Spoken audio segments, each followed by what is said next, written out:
ପହଞ୍ଚି ଯାଇଛୁ ଆଉ ଦର୍ଶନ କରିଦିଅନ୍ତୁ ଆଜି ରାମନବମୀରେ।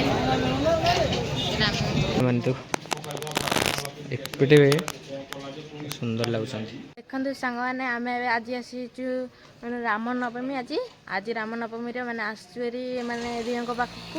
ଆମ ଗାଁ ପାଖରେ ଦିଅ ଥିଲେ ନା ସେ ଦିଅ ପୂଜା ହଉଥିଲା। ଆଉ ମଦନ ବି ଆସିଛି ଏରି ଆଉ ଏବେ ଭାଇ ବି ଆସିଛି ଏରି ଆଉ ଏବେ ଯିବା ଚାଲନ୍ତୁ।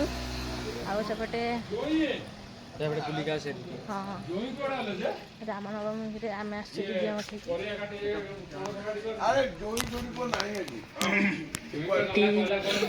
ବସୁଛନ୍ତି ରାମ ସୀତା ଲକ୍ଷ୍ମଣ ହନୁମାନ ଆଉ ସମସ୍ତେ ବସି ପଡ଼ିଛନ୍ତି ଦେଖିପାରୁଥିବେ। ଆଉ ଆମେ ଏଠି ଆସିଛୁ ଯିବା ଦର୍ଶନ କଲଟି। ଓହୋ ମଦନ କେତେ ଖୁସି ଅଛି ଆଜି? ଖୁସି ପୁରା ବହୁତ ଅଛି ଆଉ ଯାଇଥିଲେ ମୁଣ୍ଡିଆ ମାରି ଦଉ। ଏପଟେ ସୁନ୍ଦର ଲାଗୁଛନ୍ତି। ହଉ ଆସ ଯିବା।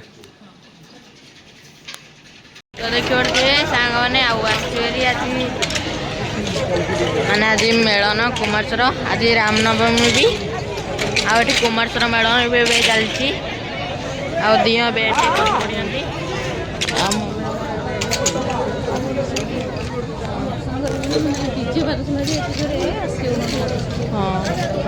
ବାବା ଗଲେ ଭୋଗ କରିବାକୁ।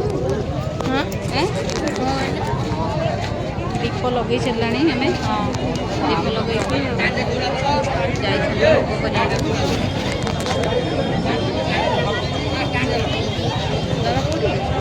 ବାବା ଯାଇଛନ୍ତି ଆଉ ଭୋଗ କରିବାକୁ ବା ଗଲେ ଭୋଗ ନେଇକି ଯାଇଛନ୍ତି। ଆଉ ସେପଟେ ଚାଲୁନୁ।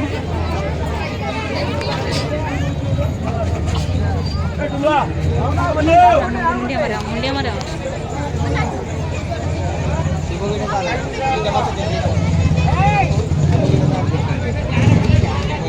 ଆସିକି ଆମେ ମେଳନରେ ପହଞ୍ଚି ଯାଇଛୁ ଆଉ ଦର୍ଶନ କରିଦିଅନ୍ତୁ ଆଜି ରାମନବମୀରେ। ଜୟ ଶ୍ରୀରାମ ଦର୍ଶନ କରିଦିଅନ୍ତୁ। ଆଉ ସେପଟେ କୁମାରଶ୍ୱର ଆସୁଛନ୍ତି ଆଉ ଏଠି ତ ଲୋକ ତ ଭିଡ଼ ହେଇଛନ୍ତି ପ୍ରବଳ ଆଜି ହେଉଛି ମେଳନ ଯୋଗୁଁ। ଆଉ ଆମେ ଆମର ଏବେ ଭୋଗରାଗ ସରିଲାଣି ଭୋଗ ଧରିଛନ୍ତି। ଭୋଗ କରିଦେଲଟି ଖୋଇ ଦେଇକି ଆସିବ ଗାଡ଼ିରେ ନା ପୁଣି ଡିଜେ ଆସିବ କ'ଣ କରିବ? ଆଉ କେତେ ବି ତ ଭିଡ଼ ହୋଇଛି ବହୁତ ଭିଡ଼ ହୋଇଛି ମେଳନ। ଆଉ ଆଜି ଏନେ ଯିବା ହାରି ଘରକୁ ଆଉ ପ୍ରଭୁଙ୍କୁ ଏଇଠି ଦର୍ଶନ କରିଦିଅନ୍ତୁ। ସୁନ୍ଦର ଲାଗୁଛନ୍ତି। ଏପଟେ ଭୋଗରାଗ ଚାଲିଛି ଆଉ ଦୀପ ବିକା ହେଉଛି ଭୋଗରାଗ ସବୁ ବିକା ହେଉଛି ସବୁ। ସେପଟେ କେତେ ଦୋକାନ ସବୁ ନା ଦେଖନ୍ତୁ ଡିଜେ ଗାଡ଼ି ଯାଉଛି। ଦେଖନ୍ତୁ କେଡ଼େ କେଡ଼େ ଡିଜେ ଗାଡ଼ି ହେଇଛି।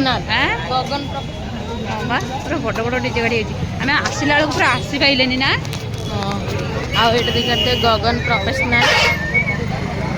ଆଉ ସେପଟେ ଆସିଛି ବୋଧେ ଡିଜେ ଆଉ ସେପଟକୁ ଏବେ ଯିବା ଦେଖିବା। ଆଉ ଏବେ ଗାଡ଼ି ପାଖକୁ ଯାଉଛୁ ଠାକୁରଙ୍କୁ ଦର୍ଶନ କରିକି ଭୋଗରାଗ କରିକି ଗାଡ଼ିଟା ଦେଖିବେ। ଗାଡ଼ିଟା ବାଟରେ ଥୋଇକି ଆସିଥିଲେ ନା ଗାଡ଼ିଟା ଆଣିଦେବେ ତାପରେ ଆସିଲେ ମେଳନ ଟିକେ ବୁଲିକି ପୁଣି ଯିବୁ ଘରକୁ। ଆଉ କେତେ ଜାମେ ସାନ ତୁ ଖାଇ ଯାଉଛୁ ଚପଲ ଆଣିବୁନି? ହଁ ଚପଲ ଆଣିବା। ଆମ ଗାଡ଼ିଟା ଏଇଠି ଥୁଆ ହେଇଛି। ଏ ହେଉଛି ଇନ୍ଦିପୁର ମେଳନ।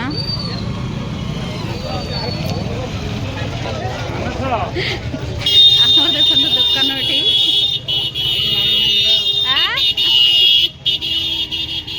ପାନ ବିକା ହଉଛି। ପାନ ବିକା ହଉଛି ଆଉ କ'ଣ ବିକା ହଉଛି? କ'ଣ କହିଲ? ତ ଦେଖିପାରୁଥିବେ ସାଙ୍ଗମାନେ ଆଉ ଏବେ ମେଳନ ଏବେ ବୁଲା ସରିଲା। ଆଉ ବୁଲିକି ଆସିଲୁ ହେରି ଆଉ ରହିଲୁନି କାହିଁକି ନା ମାନେ ଡିଜେ ବାଜିବ ନା ସେଥିପାଇଁ ଆଉ ରହିଲୁନି। ଆଉ କାନ କ'ଣ ହେଉଛି ଛାତି କ'ଣ ହେଉଛି କେତେବେଳୁ ଗଲାଣି କହିଲୁ ଏତେ ରୋଡ଼ ଜାମ୍ ହେଇଥିଲା ଯେ ଆମେ ଟୋଟାଲି ପୁରା ଏପଟେ ଛିଡ଼ା ହେଇଛି। ହଁ ବା ଆଉ ଦୋସା ତ ମେଳନକୁ ବାବା ଡାକିଲେ ଯେ ଆମେ ଗଲେନି। ମୁଁ ମନା କଲି ଦୋସା ନେଇ ଆସିଥିଲେ ସବୁ ଖାଇସାରିଲଣି।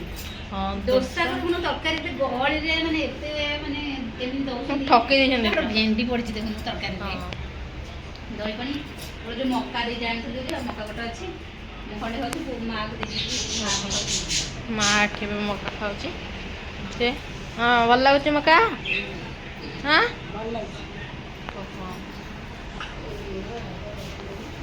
ହଁ ଏଇ ବାଣଟା କୋଉଠି ଫୁଟୁଛି ହଁ କେଡ଼େ ଜୋରେ ଫୁଟୁଛି ବାଣ ଦେଖିବ ଶୁଣୁ କେଡ଼େ ଜୋରେ ବାଣ ଫୁଟୁଛି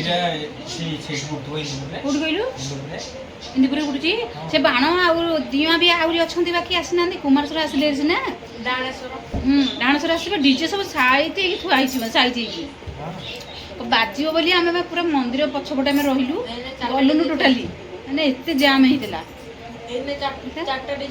ଆରମ୍ଭ ହେଇଗଲା ବାଣ ଏଇନା ନା ବାଣ କାଲି ଆମେ ଗଲେ ମେଳନ ସବୁ ବୁଲିବୁ ଇଏ କରିବୁ ଆଜି ଟୋଟାଲି ମେଳନ ବୁଲିଲୁ 7 ଦିନ ନା ଦିଅ ରହିବୁ 7 ଦିନ ନା 7 ଦିନ ମେଳନ 7 ଦିନ ଟି 3 ଦିନ ହେବା କଥା ସେ ରହିଛି ଯାତ୍ରା ପଡ଼ିବ ତ ହଁ ଯାତ୍ରା ହବ ପରା ଯାତ୍ରା ପଡ଼ିବ କେତେ ଦିନ 7 ଦିନ ହେଉଛି ବେଶୀ ହେଉଛି ହଁ 7 ଦିନ ଲେଖା ପରା ଦିଅ ବି ରହିବେନି 7 ଦିନ ଆଉ ଏମିତି ବାଣ ଆରମ୍ଭ ହବ ବୋଲି ବା ସେ ଯେଉଁ ପଳେଇ ଆଇଲୁ ମୁଁ କହିଲି ନା ପଳେଇବା ଖାଇବାକୁ ସେଠି ଖାଇଲୁନି ସୁଧା ବାବା ଡାକିଲେ ଘରକୁ ନେଇକି ଆସିଲୁ ଆଉ ସବୁ ଡିଜେ କୁଆଡ଼େ ଗଲା ନାହିଁ ଏ ଚାରିଟା ଡିଜେ ଖାଲି ଦେଖି ଗଲେ ଗଗନ ପ୍ରଫେସନାଲ ଆଉ ଫ୍ରେମ୍ ଡିଜେ ଆଉ ରୁଦ୍ର ଡିଜେ ଆଉ କୋଉ ଡିଜେ ତ ନାମ ଷ୍ଟାର ଆସୁନ ଯିଏ ଦେଖିବା ବାଣ ଦେଖିବ ଫୁଟୁଛି କେମିତି ତ ଏବେ ବୋଉ ଏବେ ଛାତ ଉପରେ ଏବେ ଲୁଗାପଟା ତୋଳିକି ଆଣୁଛନ୍ତି କାହିଁକିନା ବର୍ଷା ପ୍ରବଳ ଆସିଲାଣି ବୋଲି ଏପଟେ ମୁଁ ଭିଡ଼ିଓ ଏଡ଼ିଟିଂ କରୁଥିଲି ବୋଲି ଆଉ ସିଏ ଗଲେ ଛାତ ଉପରକୁ ଆଣିବାକୁ ଲୁଗାପଟା ଆଣିକି ଆସିଲେ ଇଏ କ'ଣ ଆମ୍ବ ଛଡ଼ା ସାଙ୍ଗମାନେ ହେଇଛି ଆଉ ଆପଣମାନେ ଯଦି ଖାଇବା କଥା ଜଲ୍ଦି ଜଲ୍ଦି ପଳେଇ ଆସନ୍ତୁ ହେଲା ଖାଇବା ପାଇଁ ଆମ୍ବ ଛଡ଼ା ଏଠି ବହୁତ ତିଆରି କରିଛି ଦେଖନ୍ତୁ ଏଠି ଗୋଟେ ବାଡ଼ିଆ ପିଠା ହୁଅନ୍ତି 2 ଜଣ ଯାକି ନା ଗୁପଚୁପ ମାଇଲେ କ'ଣ ଯେ ବାଡ଼ିଆ ପିଠା କାହିଁ ହେଉଛ ଯେ କ'ଣ ପାଇଁ ଗୁପଚୁପ ଚକଟିକି ଖାଉଛୁ ବେ ଭଲ ଲାଗୁଛି ହଁ ତୋର ଆଣିଥିଲା ପରା ତୋର ସରିଗଲା ତୋର ଅଛି ତ ତାର କାହିଁ ଛଡ଼ୁଛୁ ତୁ ବେଶୀ ଟିକେ ଚାଲାକି ନା ଆଉ ଟିକେ ଖାଇଦେବି ବୋଲି ତାଠୁ ଓହୋ ଉପରେ ଟିକେ ମିଳିଯିବ ବୋଲି ମାନେ ସେ କହୁଛି ମୁଁ ଆଉ ଟିକେ ଖାଇଦେବି ତାଠୁ ଛଡ଼େଇକିରି ମୁଁ ଯେ କ'ଣ ଆଉ ପାଟି ଶୁଭୁଛି ଏ ଦେଖି ଗାଲ ଦେଖିଛନ୍ତି ତୋର କ'ଣଟା ଲାଗିଛି କ'ଣଟା ଏଇଟା ହେଇଠି ଦେଖନ୍ତୁ କ'ଣ ପୋକଟା 50 ଟଙ୍କାର ଆଣିଥିଲ ନା ଖାଇଦେଲ ଗୁପଚୁପ ତ ରେଟ୍ କରିସାରିଲାଣି ଅଧିକ ଗୁପଚୁପ 50 ଟଙ୍କା ସେ କ'ଣ ଅଳ୍ପ ଯୋଡ଼ି ତ ହଉ ଖାଇଦେବ ବର୍ଷା ଆସିଲାଣି ଜୋରେ ପ୍ରବଳ ଜୋରେ ବର୍ଷା ଆସିଲାଣି ପ୍ରବଳରୁ ପ୍ରବଳ ବୋଉ ସେଠୁ ଆଣୁଛନ୍ତି ତୁମ ଡ୍ରେସ୍ ପତ୍ର ଯେଉଁ ଶୁଖି ଯାଇଥିଲା ଶୁଖିନି ସେ ଶୁଖିନଥିବ ଓଦା ହେଇଥିବ ତାକୁ ରଖିଦିଅ ଆଣି ଖାଲି ସକାଳେ ଶୁଖିବ ନହେଲେ ବର୍ଷା ପୁଣି ହେବ ଯଦି ଓଦା ହେଇଯିବ